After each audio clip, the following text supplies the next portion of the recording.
कार्तिक मास महात्म्य कथा अध्याय 5। प्रभु मुझे सहारा है तेरा, जग के पालनहार। कार्तिक मास महात्म की कथा करुण विस्तार। राजा पृथु बोले, हे नारद जी, आपने कार्तिक मास में स्नान का फल कहा, अब अन्य मासों में विधिपूर्वक स्नान करने की विधि, नियम और उद्यापन की विधि भी बतलाइए। देवर्षि नारद ने कहा, हे राजन, आप भगवान विष्णु के अंश से उत्पन्न हुए हैं, अतः ये बात आपको ज्ञात ही है, फिर भी आपको यथाचित विधान बतलाता हूँ। आश्विन माह में शुक्ल पक्ष की एकादशी से कार्तिक के व्रत करने चाहिए। ब्रह्म मुहूर्त में उठकर जल का पात्र लेकर गांव से बाहर पूर्व अथवा उत्तर दिशा में जाना चाहिए। उसके बाद जो मनुष्य मुख शुद्धि नहीं करता, उसे किसी भी मंत्र का फल प्राप्त नहीं होता है। अतः दांत और जीभ को पूर्ण रूप से शुद्ध करना चाहिए और निम्नलिखित मंत्र का उच्चारण करते हुए दातुन तोड़नी चाहिए। हे वनस्पत्ये, आप मुझे आयु, कीर्ति, तेज, प्रज्ञा, पशु, संपत्ति, महाज्ञान, बुद्धि और विद्या प्रदान करो। इस प्रकार उच्चारण करके वृक्ष से 12 अंगुल की दांतुन ले। दूध वाले वृक्षों से दांतुन नहीं लेनी चाहिए। इसी प्रकार कपास, कांटेदार वृक्ष तथा जले हुए वृक्ष से भी दांतुन लेना मना है। जिससे उत्तम गंध आती हो और जिसकी टहनी कोमल हो, ही वृक्ष से दंत धावन ग्रहण करना चाहिए।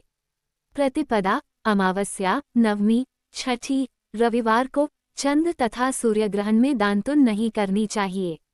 तत्पश्चात भली भांति स्नान करके फूलमाला, चंदन और पान आदि पूजा की सामग्री लेकर प्रसन्नचित व भक्तिपूर्वक शिवालय में जाकर सभी देवी देवताओं की अर्घ्य, आचमनीय आदि वस्तुओं से पृथक पृथक पूजा करके प्रार्थना एवं प्रणाम करना चाहिए। फिर भक्तों के स्वर में स्वर मिलाकर श्रीहरि का कीर्तन करना चाहिए। मंदिर में जो गायक भगवान श्रीहरि का कीर्तन करने आए हों उनका माला, चंदन, तांबूल आदि से पूजन करना चाहिए, क्योंकि देवालयों में भगवान विष्णु को अपनी तपस्या, योग और दान द्वारा प्रसन्न करते थे। परंतु कलयुग में भगवद गुणगान को ही भगवान श्रीहरि को प्रसन्न करने का एकमात्र साधन माना गया है। नारद जी राजा पृथु से बोले, हे राजन, एक बार मैंने भगवान से पूछा कि हे प्रभु, आप सबसे अधिक कहाँ निवास करते हैं। इसका उत्तर देते हुए भगवान ने कहा, हे नारद, मैं वैकुंठ या योगियों के हृदय में ही निवास नहीं करता, अपितु जहाँ मेरे भक्त मेरा कीर्तन करते हैं, मैं कहाँ अवश्य निवास करता हूँ। जो मनुष्य चंदन, माला आदि से मेरे भक्तों का पूजन करते हैं, उनसे मेरी ऐसी प्रीति होती है जैसे कि मेरे पूजन से भी नहीं हो सकती। नारद जी ने फिर कहा, शिरीष, धतूरा, गिरजा, चमेली, केसर, केंदार और कटहल के फूलों व चावलों से भगवान विष्णु की पूजा नहीं करनी चाहिए। अधहल, कंद, गिरीश, जूही, मालती और केवड़ा के पुष्पों से भगवान शंकर की पूजा नहीं करनी चाहिए।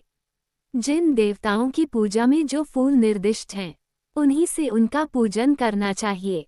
पूजन समाप्ति के बाद भगवान से क्षमा प्रार्थना करनी चाहिए, यथा, हे सुरेश्वर, हे देव, न मैं मंत्र जानता हूँ न क्रिया, मैं भक्ति से भी हीन हूँ, मैंने जो कुछ भी आपकी पूजा की है उसे पूरा करें। ऐसी प्रार्थना करने के पश्चात साष्टांग प्रणाम करके भगवद कीर्तन करना चाहिए। श्रीहरि की कथा सुननी चाहिए और प्रसाद ग्रहण करना चाहिए। जो मनुष्य उपरोक्त विधि के अनुसार कार्तिक व्रत का अनुष्ठान करते हैं, वह जगत के सभी सुखों को भोगते हुए अंत में मुक्ति को प्राप्त करते हैं।